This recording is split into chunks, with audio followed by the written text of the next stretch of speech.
안녕하세요. 결혼한 지 3년 만에 이혼한 30대 여성입니다. 이혼한 지는 이제 막 반년이 넘었고요. 그런데 여전히 저도 모르게 왜 나한테 이런 일이 생겼을까 하고 상념에 빠지곤 해요. 살다 보면 한 번쯤 똥 밟는 날도 있는 거라고 그렇게 생각하고 잊어버리려고 하는데 그게 생각만큼 쉽지가 않거든요. 그래서 차선책으로 선택한 게 남들에게 제 이야기를 해보는 거예요. 후련하게 부정적인 감정을 털어내는 것도 꽤 괜찮은 방법 같아서요. 남편을 만나기 전, 저는 대기업은 아니었지만 그래도 비교적 이름난 회사를 다니던 직장인이었습니다. 커리어에 대한 욕심이 있다 보니 주변은 둘러보지 않고 오로지 경주마처럼 앞만 보고 달리는 사람이었고요. 그리고 그렇다 보니 결혼은커녕 연애 한번 제대로 해보지 못하고 어느새 30을 넘겼는데 그럼에도 불구하고 급하다는 생각은 안 들대요. 그래서 나는 결혼하고는 크게 인연이 없는가 보다 했었는데 생각지도 못한 어쩌면 평생 나와 같이 늙어갈지도 모르겠다 생각했던 단짝 친구가 어느 날 갑자기 시집간다며 청첩장을 주는 게 아니겠어요? 정말이지 그때 제가 받은 충격은 뭐랄까. 누구보다 빨리 앞으로 달려나가고 있다고 생각했는데 어쩌면 나만 뒤처지고 있었던 건 아닐까 싶은 게 그리고 그때부터 정말 마음이 조급해지더라고요. 나도 더 늦기 전에 내 짝을 만나야 한다 그런 나름대로 강박이 생긴 것처럼 말이죠. 그런데 그런 제 마음을 제 후배가 눈치라도 챘던 건지 자기가 아는 오빠 중에 너무 괜찮은 사람이 있어서 그런다며 소개팅 자리를 만들어 주었고 그렇게 만나게 된 사람이 남편이었어요. 남편은 당시 식당에서 일을 하고 있었는데 말하기로는 시부모님이 향후 몇 년 이내에 은퇴를 하실 예정이고 그러면 자기가 물려받게 될 거라고 했습니다. 그래서 원래는 주말에만 도와드리곤 했었는데 저와 만나기 얼마 전 아예 회사를 관두고 식당 일에 뛰어들었다고 하더라고요. 그러면서 자기 이야기를 늘어놓는데 솔직히 처음에는 좀 별로다 싶었어요. 제 이야기를 들어주기보다는 자기 얘기를 하기에 바쁜 사람 같았으니까요. 하지만 대화를 좀 더 나눠보니 가족애도 있고 책임감도 있고 속이 깊은 사람 같더라고요. 그래서 남편이 한 번 더 만나고 싶다 했을 때 그러자 했네요. 그리고 그 이후로 몇 번의 만남을 더 갖게 되었고 그 인연이 이어져 부부의 연까지 맺게 되었죠. 남편과 결혼하던 당시 시댁에서 2억을 해주셨고 친정에서도 그와 비슷한 수준으로 지원을 해주셨습니다. 거기에 플러스로 남편은 남편대로 저는 저대로 모아둔 돈이 있었기에 솔직히 부족함이나 어려움 없이 신혼생활을 시작할 수 있었죠. 하지만 모든 것이 원만하게 흘러가는 듯했던 저희 결혼생활이 조금씩 삐그덕거리기 시작한 건 생각지도 못한 신우가 저희의 일상에 등장하면서였습니다. 남편에게는 위로 6살 많은 누나, 그러니까 신우가 있었는데 저는 결혼식 당일을 제외하곤 한 번도 신우와 따로 만남을 가져본 일이 없었어요. 남편이 몇 번이나 자리를 만들어 보려고 했었지만 매번 이런저런 이유로 신우가 약속을 파토냈었거든요. 그리고 솔직히 저는 그런 일들이 몇 번 반복되고 나니 남편에게 말은 못했지만 신우가 나를 싫어하나 그런 생각도 들대요. 그리고 신우 쪽에서 자꾸 약속을 파토내는데 저라고 그래도 만나요 하고 매달리는 것도 웃긴 것 같고 그래서 보게 되면 보는 거지 하고 내버려뒀더니 정말 결혼식 당일이나 되어서야 만나게 되었답니다. 그런데 다들 아시겠지만 결혼식 당일에 신부였던 제가 무슨 정신이 있어서 신우를 챙길 수가 있었겠어요? 남편 누나라니까 인사하고 그게 다였죠. 그리고 신혼여행 다녀와서 시댁에 인사를 갔던 날이었습니다. 어머님이 저더러 집에 가면 신우한테 전화 한 통 해주라면서 결혼식 당일날 제가 자기를 본체만체 하더라며. 벌써부터 기어오르려고 드는 건지 뭔지 모르겠다. 한두 살 차이도 아닌데 어떻게 윗사람 대우를 안 해주냐 하며 서운해했다대요. 듣고 있는데 정말 황당했습니다. 그런 말을 하는 신우도 그런 신우한테 따끔하게 한마디 해주시진 못할 망정 오히려 말을 전하시는 어머님도 솔직히 얼마나 실망스러웠는지 몰라요. 하지만 그때만 하더라도 이제 갓 시집 온 입장이었던 만큼 제 목소리를 크게 내고 싶은 생각은 없었습니다. 그래서 그냥 어머님 말씀대로 신우에게 전화했고 그날 신경 써드리지 못해서 죄송하다 했더니 자기가 이번만큼은 그냥 처음이라 뭘 몰라서 그랬다 생각하고 넘어가겠다나요? 그런데 지금 생각해보면 애시당초 그때부터 아니다 싶은 건 아니라고 말을 했어야 하는데 제가 너무 순진하고 바보 같았어요. 아무튼 그런 일도 있었지만 그게 저와 남편의 결혼 생활에 어떤 영향을 미쳤던 건 아니었어요. 적어도 저는 그렇게 생각했죠. 하지만 결혼하고 1년쯤 됐을 땐가 신우가 시부모님 댁으로 들어간다고 하더라고요. 그런데 시매부랑 다 같이 들어가는 게 아니라 신우만 시조카를 데리고 들어간다는데 혹시 무슨 일이라도 있는 거냐는 제 질문에 남편은 그런 건 아니고 시매부한테 일이 있어서 당분간 떨어져 지내게 되었다면서 제가 신경 쓸 일이 아니라고 말 그대로 쓸데없는 관심 갖지 말라는 식으로 말을 하는 거예요. 그리고 저희 남편이 저한테 그런 식으로 말을 한 적이 거의 없었거든요. 그래서 좀 놀라기도 했고 어떤 의미로는 정말 더 신경이 쓰이대요. 저한테 꼭 뭘 감추는 것 같았으니까요. 그리고 아니나 다를까 역시나 거기엔 저만 모르던 비밀이 있었어요. 바로 신우의 이혼 소식이었죠. 그리고 그 이혼의 이유가 심해부의 바람이라는 걸 알게 되었을 땐 제가 개인적으로 신우를 어떻게 생각하는지 그걸 떠나서 그냥 신우가 안 됐더라고요. 그리고 그 과정에서 알게 된 게 신우가 심해부랑 결혼하게 된 것도 심해부가 결혼해달라고 열렬히 신우를 쫓아다니고 뭐 그랬던 게 아니라 두 사람이 술 먹다 하룻밤을 같이 보냈는데 신우가 그만 임신을 했었다대요. 그래서 저희 시부모님이 심해부의 부모님더러 내 딸 인생 책임지라며 난리를 쳐서 결국 결혼을 시켰다는데 그 이야기를 듣고 나니까 그동안 어째서 그 두 사람 사이가 제 눈에는 그렇게 위태로워 보였는지 조금은 납득이 가더라고요. 심해부가 신우를 보는 눈에는 애정이 없었거든요.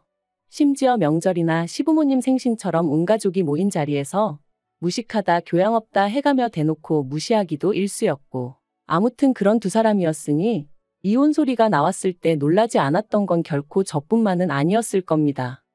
매달 양육비 60만 원씩 받는 조건에 재산이랄 게 없어서 신우 앞으로 떨어진 것도 없었고 그나마 위자료로 700만 원인가 받았다는데 들으면 들을수록 신우가 참으로 짠하대요. 그리고 상황이 그랬으니 시부모님께서 신우더러 시조카를 데리고 집으로 들어오라 하신 거였고요. 그런데 솔직히 여기까지야. 시부모님이 당신들 딸 챙기겠다는데 제가 무슨 말을 할 수 있었겠어요? 저희 친정부모님이라도 그러셨을 테고요. 하지만 제가 이해할 수 없는 건 남편이 보여준 태도였어요. 남편이 도대체 어디서 뭘 듣고 왔는지 자기가 심해부의 역할 그러니까 시조카 아빠 역할을 자처하기 시작했거든요. 남편은 일주일에 6일을 식당에서 일했고 저는 다른 직장인들과 마찬가지로 평일에 일하고 주말에 쉬는 스케줄이었다 보니 저희가 같이 쉬는 날은 일요일 하루가 전부였어요. 그래서 일요일이면 저희는 늘 어디로든 떠났습니다. 서울 근교로 드라이브를 떠나기도 했고 때로는 서울 시내에서 유명한 식당이나 카페를 돌아다니며 연애할 때와 별반 다르지 않은 시간을 보냈죠. 그런데 신우가 시댁으로 들어온 이후로 남편은 걸핏하면 어딜 가든 시조카를 데리고 가고 싶어 했어요. 게다가 장소나 일정도 7살 난 남자아이가 무엇을 좋아하는지에 맞춰지기 시작했달까요? 그리고 저라고 처음부터 반대를 했던 건 아닙니다. 남편이 쉬는 날엔 신우가 식당에 나가서 시부모님을 도와 일을 했으니 제가 생각해도 시조카가 좀 쓸쓸하겠구나 싶어서 처음엔 남편이 하자는 대로 따라줬었죠. 그런데 그렇게 한두 달 시간이 흐르고 나니까 일단 쉬는 날이 쉬는 날처럼 느껴지지가 않았고 이러다 우리 둘만의 시간은 언제 가질 수 있을까 싶은 게 남편에게 점점 서운한 마음이 들더라고요. 또 한편으론 어린애를 상대로 이런 생각을 하는 제 자신이 한심해서 스스로에게 짜증도 많이 났죠. 아무튼 고민 끝에 결국 남편에게 이제 시조카를 데리고 나가는 건 그만했으면 좋겠다고 어렵게 말을 꺼냈습니다. 그런데 남편은 저더러 지금 어린애를 질투라도 하는 거냐며 유치하다 하더니 그러면 저는 혼자 집에 있으라대요. 자기는 어쨌든 시조카가 안쓰러워서 나 몰라라는 못하겠다면서 말이죠. 그리고 전 이런 남편의 반응에 꽤 충격을 받았습니다. 하다못해 저를 어떻게든 달랜다던가 설득을 한다던가 그런 과정도 없이 저랑 시조카 중에 시조카를 딱 선택했다는 자체가 너무 서운했거든요. 그리고 그날 이후로 정말 저는 혼자 집에 남았고 남편은 시조카를 데리고 나가더군요. 그런데 그 상황 자체보다 더 황당했던 건 바로 그 다음 주부터는 신우까지 합세하여 셋이 외출을 했다는 거예요. 사실 신우가 일을 하니까 시조카 혼자 있게 하기가 뭐해서 남편이 데리고 다녀도 뭐라고 안 했던 건데 남편이랑 시조카 그리고 신우까지 누가 보면 셋이서 한 가족인 줄 알게끔 그렇게 주말마다 나가니 어처구니가 없더라고요. 그래서 남편한테 이제 보니 신우도 쉬는 거고 그럼 신우가 시조카를 챙기면 되는 거지 당신까지 같이 나갈 필요가 있냐니까. 여자 혼자 애 데리고 다니면 사람들이 무시한대요. 그리고 신우가 지금 심리적으로 많이 위축되어 있기 때문에 남자인 자기가 옆에서 같이 다녀줘야 안심을 한다나요? 정말이지 듣는데 기도 안 차더라고요. 제가 남편더러 말도 안 되는 소리 좀 하지 말라고 했어요. 삼촌으로서 조카 챙겨주고 동생으로서 누나 챙겨주고 그러고 싶은 마음은 알겠지만 남편 역할부터나 제발 좀 똑바로 하란 말과 함께요. 그런데 이 이야기가 어머님 귀에 들어갔고 저는 정말 말 그대로 호되게 욕을 먹었습니다. 어머님께서 저더러 왜 이렇게 신부가 못돼 먹었냐면서 남매 사이를 갈라놓으려고 하는 거냐며 정말 실망이라셨거든요. 그래서 제가 어머님한테 제 입장도 이해를 좀 해달라고 하소연을 했습니다.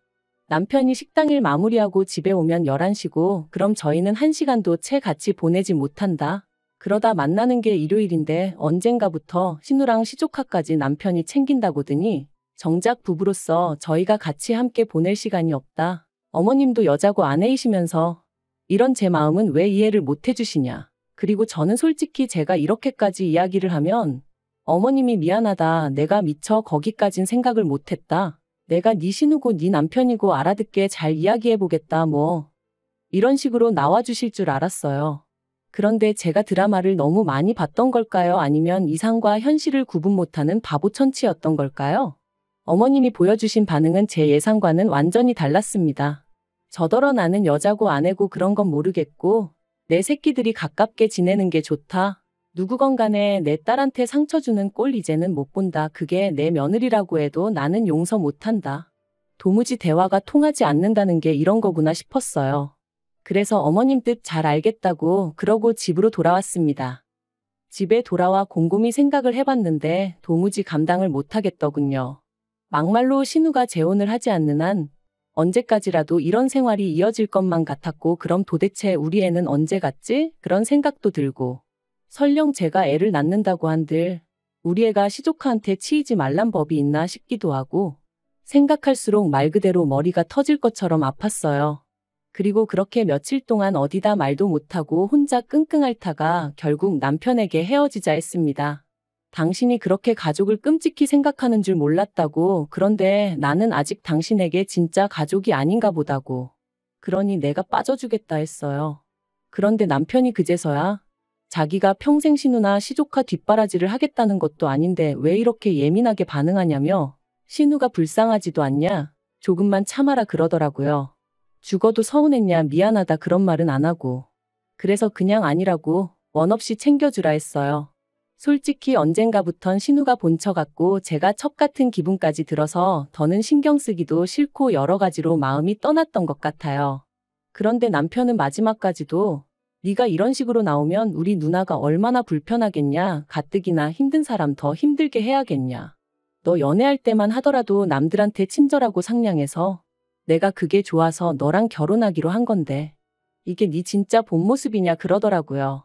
정말이지 그런 말을 짜증스럽게 짓거리는 남편을 보고 있자니 나를 이해해줄 생각은 요만큼도 없구나 싶으면서 완전히 정이 떨어져 버렸죠. 그리고 그렇게 저희는 결국 이혼했습니다. 결혼하고 3년 만에 이혼녀가 된 거죠. 협의 이혼했고 그제서야 어머님이 저더러 너는 왜 이렇게 극단적이니? 네 신우가 너한테 말은 안 해도 속으로 얼마나 고마워하는데 이러니? 이러면 네 신우가 마음이 얼마나 불편하겠니? 그런데 제가 마음을 바꾸질 않으니 이번엔 어머님께선 기어이 내 아들을 이혼남을 만드냐며 저를 가만 안 두겠다 하셨는데 정말이지 그 과정에서 제가 들은 말들은 다시 떠올리기도 싫을 만큼 잔인하고 수준 없고 무식하기 짝이 없었네요. 그래도 뭐 결국 이렇게 남남이 되었습니다. 그리고 지금도 제 선택에 저는 요만큼의 후회도 없어요. 오히려 자유롭게 사람들도 만나고 주말에 늘어지게 잠도 자고 무엇보다 신경 쓰이게 하는 거지 같은 것들이 주변에 없으니 살맛 나는 요즘이랍니다. 한편 이혼 후 남편은 시댁에 들어갔어요. 그러니까 마침내 시댁은 온 식구들이 다시 모이게 된 거죠. 그리고 이건 좀 쓸데없는 소리 같은데 결혼했다가 돌아온 두 자식들을 보고 계신 어머님 아버님은 이제 어떤 기분이실까요? 여전히 어머님 눈에는 가깝게 지내는 남매라서 보기 좋고 서로 돕고 사니 뿌듯하고 그럴까요? 제가 어머님이면 어지간히 속 터질 것 같은데 말이죠. 뭐 아무튼 저와 같은 피해자가 생기지 않도록 두 남매가 오손도손 알콩달콩 평생 서로 의지해가며 살아가길 기도해줘야겠어요.